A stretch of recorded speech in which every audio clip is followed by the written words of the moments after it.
सुनील जी देखें, जब वो बोले तो आप उनकी टाइमिंग पर सवाल खड़े कर देते हैं, वो ना बोले तो आप उनकी चुप्पी पर सवाल खड़ा कर देते हैं। वो आंदोलन को बातचीत के जरिए सुलझाने की कोशिश करें तो आप इस पर सवाल खड़ा कर देते हैं। अब कोई तो समाधान निकालना पड़ेगा ना सुनील जी।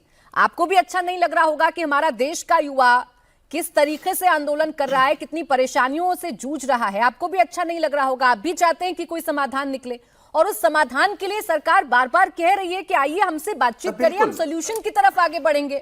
लेकिन बातचीत करने को तैयार कहां हैं आप लोग?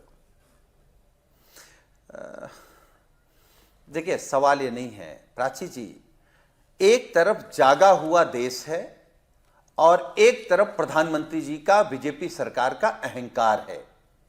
तो आप बताइए, अगर आपको चुनने को मिले कि जागा हुआ देश जीते या प्रधानमंत्री का अहंकार जीते, तो आप किसके पक्ष में खड़ी होंगी?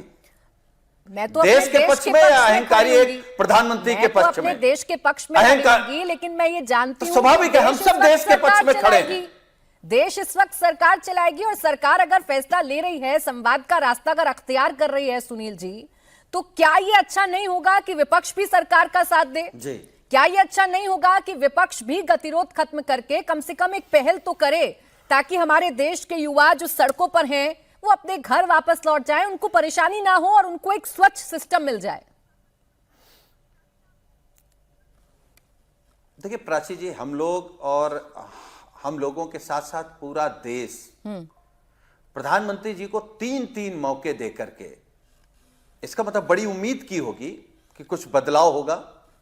किसानों को अलग उम्मीद थी, नौजवानों को अलग उम्मीद थी, सीमा पर खड़े जवानों को अलग उम्मीद थी, गांव में जो गरीब है, किसान है, मजदूर है, जो महंगाई से परेशान है, उसको अलग उम्मीद थी। क्या 12 साल में किसी की उम्मीद पूरी हुई?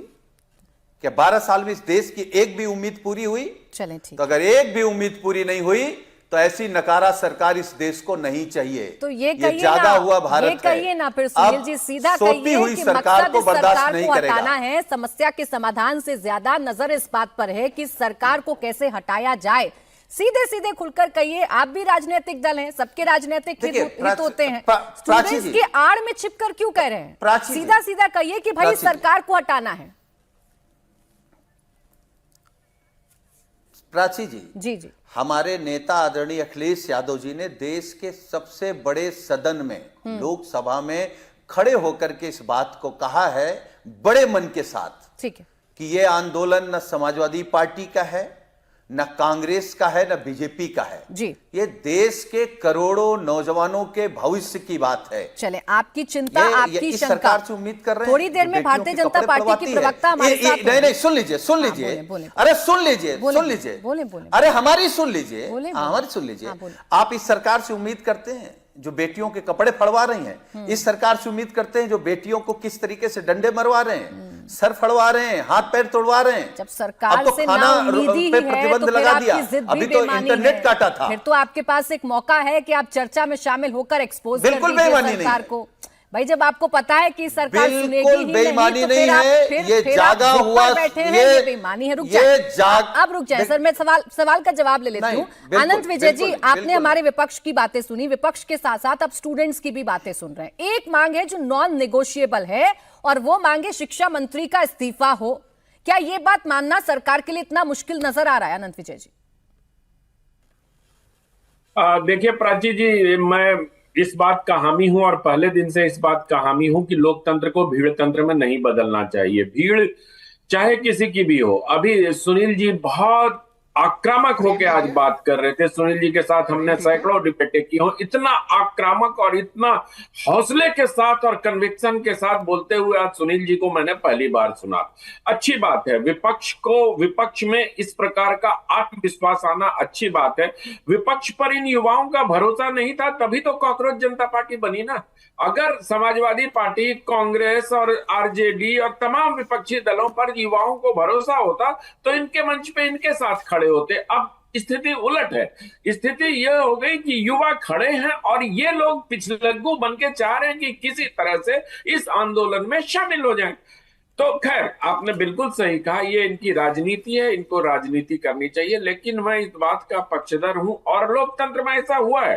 2015 में जब उत्तर प्रदेश में अनिल यादव जी को यूपीपीएससी के चेयरमैन पद से हाईकोर्ट के कहने पर हटाना पड़ा था, तो क्या उत्तर प्रदेश के शिक्षा मंत्री का इस्तीफा हुआ था?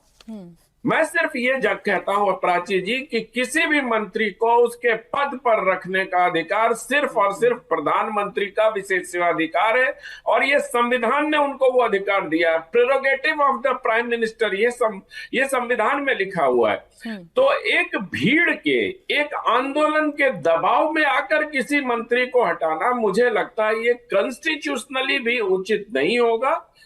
देखिए, नॉन निगोशिएबल ऐसे सिचुएशन में कुछ भी नहीं होता। ये ज्यादा से ज्यादा कौन कितनी दूर तक जाएगा, इसके लिए इस प्रकार की शर्तें रखी जाती हैं।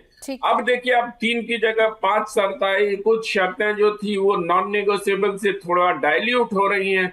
अभी कल तक सोनम वांगचुक जी इनके सबके सबसे बड़े शीर्ष नेता थे, आज यही सारे लोग सोनम वांगचुक जी को मतलब क्या कर रहे हैं, पता नहीं क्या कह रहे हैं, उन्होंने किससे कर लिया, उन्होंने हमारे बिना समझौता कर लिया, जाने क्या क्या कह रहे हैं।